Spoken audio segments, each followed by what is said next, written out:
வணக்கம் நண்பர்களே. OnePlus 7 mobile வீட்டில் இருந்தபடி எப்படி டிஸ்பிளே மாற்றலாம் அப்படிங்கிறது தான் இந்த வீடியோவில் போட்டிருக்கேன். ஸோ ஃபஸ்ட்டு ஒரு சின்ன அட்டை எடுத்துக்கோங்க. இது பேக் டோர் ரிமூவ் பண்ணுறதுக்காக நான் இதில் ஆல்ரெடி சின்ன கேப் க்ரியேட் பண்ணி வச்சுருக்கேன். ஸோ அந்த கேப் வழியாக இந்த அட்டையை இன்சர்ட் பண்ணிவிட்டு ஃபுல்லாக ஸ்லைட் பண்ணிக்கிட்டே வாங்க. ரொம்ப உள்ளே தள்ளிடாதீங்க, சும்மா லைட்டாக தள்ளிட்டு ஸ்லைட் பண்ணிக்கிட்டே வந்தீங்கன்னா அந்த மாதிரி பேக் டோர் தனியாக வந்துடும். பேக் டோர் எடுத்த பிறகு மேலே இருக்கக்கூடிய இந்த ஷீல்டில் இருக்க ஸ்க்ரூ எல்லாமே கழட்டிடுங்க.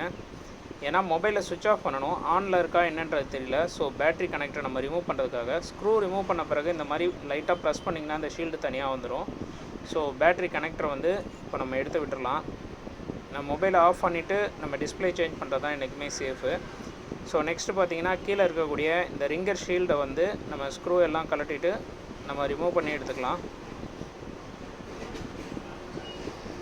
ஸோ ரிங்கர் ஷீல்டும் இதே மாதிரி தான், சும்மா லைட்டாக வச்சு ப்ரெஸ் பண்ணிங்கன்னா அதுவே தனியாக வந்துடும். கையில் பாருங்கள் அந்த கேப் வந்துருச்சு இல்லையா, அந்த இடத்துல இப்படி லைட்டாக தூக்குனிங்கனாலே உங்களுக்கு ரிங்கர் வந்து தனியாக வந்துடும். ஸோ ரிங்கரும் தனியாக அந்த மாதிரி சேஃபாக எடுத்து வச்சுக்கோங்க. நெக்ஸ்ட்டு பார்த்திங்கன்னா இதுதான் display connector. So display connector மட்டும் என்றைக்குமே கை விரலால் கலெக்டரை ட்ரை பண்ணாதீங்க. ஏன்னா பக்கத்தில் இருக்க காம்போனன்ட்ஸ் உங்கள் நகத்தில் ஏதாவது பட்டதுன்னா உடஞ்சி வந்துடும். ஏன்னா சால்ட்ரிங் சின்னதாக தான் இருக்கும். ஸோ ட்வீசர் யூஸ் பண்ணி டிஸ்பிளே அந்த கனெக்டரை ரிமூவ் பண்ணிக்கோங்க. இப்போது டிஸ்பிளே கனெக்டர் நம்ம ரிமூவ் பண்ண பிறகு பார்த்தீங்கன்னா நம்ம பேக் டோர் எப்படி ஓப்பன் பண்ணாமோ சேம் அதே மெத்தட் தான். இயர் ஸ்பீக்கர் கிட்ட பார்த்தீங்கன்னா ஒரு சின்ன கேப் இருக்கும். ஸோ அந்த கேப்பில் வந்து இந்த பிளாஸ்டிக் அட்டையை இன்சர்ட் பண்ணிக்கோங்க. இல்லை உங்கள் வீட்டில் கார்ட்ஸ் ஏதாவது இந்த பிளாஸ்டிக் கார்ட்ஸ் ஏதாவது இருந்தால் கூட அதை கூட இந்த மாதிரி நீங்கள் யூஸ் பண்ணி டிஸ்பிளே ரிமூவ் பண்ணிக்கலாம். ஸோ இந்த மாதிரி மெத்தடில் நீங்கள் டிஸ்பிளே வந்து ரிமூவ் பண்ணுறப்போ பார்த்தீங்கன்னா உங்களுக்கு உடையாத நல்ல டிஸ்பிளேவாக இருந்தது, ஒரு சேஃப்டிக்காக ஏதோ கலட்டுறேன் அப்படின்ற மாதிரினா கூட நீங்கள் இந்த மெத்தடில் எடுக்கிறப்போ 100% சேஃபாக வரும்.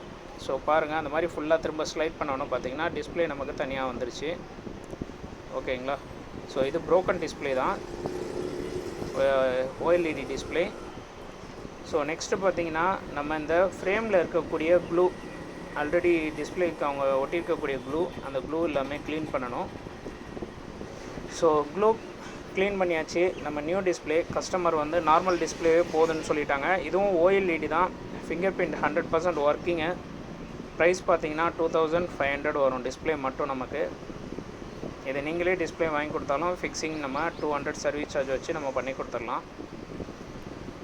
ஸோ டிஸ்பிளே போட்டு செக் பண்ணிக்கிறேன் எப்போவுமே பேஸ்டிங் பண்ணுறதுக்கு முன்னாடி. ஏதாவது இஷ்யூஸ் இருந்தால் நம்ம பிஃபோராகவே தெரிஞ்சுக்கிட்டோம்னா டிஸ்பிளே நம்ம சேஞ்ச் பண்ணிக்கலாம்.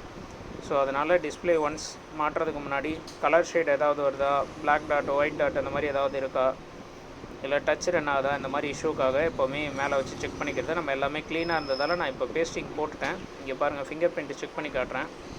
சிங்கிள் கிளிக்லேயே ஈஸியாக ஓப்பன் ஆகும். டிஸ்பிளே பிரைட்னஸ்லேருந்து எல்லாமே அப்படியே ஓஜி மாதிரியே இருக்கும். 99% எந்த டிஃபரும் இருக்காது. ஸோ பாருங்கள், டச்சு நம்ம செக் பண்ணிக்கலாம். இனிஷியலாக 1 2 3 டைப் பண்ணுறது, இல்லை கீபோர்டில் போய்ட்டு நம்ம அந்த குவாலிட்டி அந்த லெட்டர்ஸ் டைப் பண்ணி கூட நம்ம செக் பண்ணி பார்த்துக்கலாம். ஸோ டிஸ்பிளே ஓகே, நம்ம பேஸ்டிங்கும் போட்டாச்சு. நெக்ஸ்ட்டு பார்த்திங்கன்னா இப்போ அதோட ரிங்கர் ஷீல்டு ஃபஸ்ட்டு வச்சு க்ளோஸ் பண்ணிக்கலாம். ஏன்னா டிஸ்பிளே கனெக்டர் இருக்கக்கூடிய இடம் கொஞ்சம் தண்ணி பட்டாலோ இல்லை வேறு ஏதாவது பொருள்கள் குத்திட்டாலோ ஈஸியாக டிஸ்பிளே டேமேஜ் ஆகும். ஸோ அதனால் ஃபஸ்ட்டு ரிங்கர் ஷீல்டை போட்டு ஸ்க்ரூ போட்டு க்ளோஸ் பண்ணிடலாம்.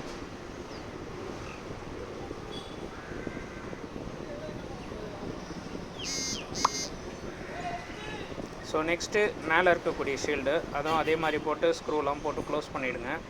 எப்போவுமே ஸ்க்ரூ பண்ணுறப்போ கொஞ்சம் பொறுமையாக பண்ணுங்கள். நான் வீடியோக்காக ஃபாஸ்ட் ஃபார்வர்ட் பண்ணியிருக்கேன், மற்றபடி ரொம்ப பொறுமையாக பண்ணுங்கள். ரொம்ப ஸ்க்ரூ ஓவர் டைட்டும் பண்ணாதீங்க, மீடியமான டைட் போதும். இப்போ பாருங்கள், நான் ஃபிங்கர் பிரிண்ட் திரும்ப செக் பண்ணி காட்டுறேன். சிங்கிள் கிளிக்கில் ஓப்பன் ஆகும். பார்த்தீங்களா, க்ளீனாக இருக்கும் டிஸ்பிளே. நெக்ஸ்ட் நம்ம பேக் டோரை ஃபிட் பண்ணலாம். பேக் டோர் ஃபிட் பண்ணுறதுக்கு முன்னாடி பேக் டோரில் உள்ள க்ளூ எல்லாமே க்ளீன் பண்ணி எடுத்துருங்க. நான் க்ளூ க்ளீனர் மூலமாக அதில் உள்ள க்ளூ எல்லாமே எடுத்துட்டேன். இப்போ வந்து நான் க்ளூ யூஸ் பண்ண போகிறேன். நான் யூஸ் பண்ணுற க்ளூ பார்த்திங்கன்னா மெக்கானிக்கு. ஸோ இந்த க்ளூ அடிசிவ் நல்லாயிருக்கும். அதே டைம் வந்து நம்ம நெக்ஸ்ட் டைம் ரிமூவ் பண்ணனாலும் சேஃபாக ரிமூவ் பண்ணிக்கலாம், எதுவும் டேமேஜ் ஆகாது.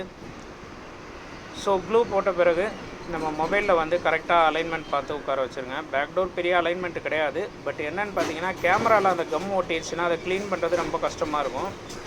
ஸோ அதனால் கரெக்டாக பார்த்து வச்சுருங்க. எல்லாம் க்ளீனாக இருக்கான்னு சைடில் இந்த மாதிரி பார்த்து வியூ பண்ணி செக் பண்ணிக்கோங்க.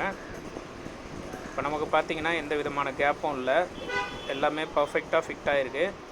ஸோ ஃபைனலாக டிஸ்பிளே ஒரு தடவை எப்போவுமே செக் பண்ணிக்கோங்க ஃபுல்லாக பேக் பண்ண பிறகு.